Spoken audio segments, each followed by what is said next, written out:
Lazarus, c'est le bras armé de la Corée du Nord, une milice de pirates dont le seul objectif est de rapporter des gros sous pour financer le programme nucléaire de Kim Jong-un. Et il y a 5 ans, ils se sont retrouvés face à un défi. Ils avaient réussi à voler 4 milliards de dollars en crypto. Sauf que tout leur portefeuille était sur liste noire. Si jamais ils avaient déplacé leurs bitcoins sur un exchange pour les convertir en dollars, leurs fonds auraient été instantanément gelés. Alors, ils ont trouvé une méthode d'obfuscation extrêmement ingénieuse qui s'appelle la chaîne de pelage.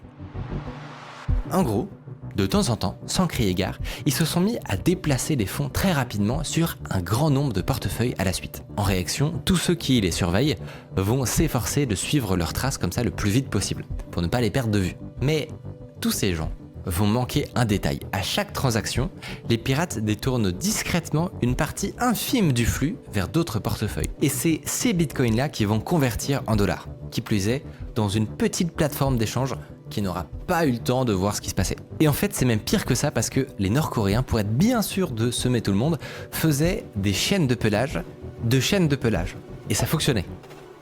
Un peu. En fait, malgré l'ingéniosité du système, les volumes étaient pas fous.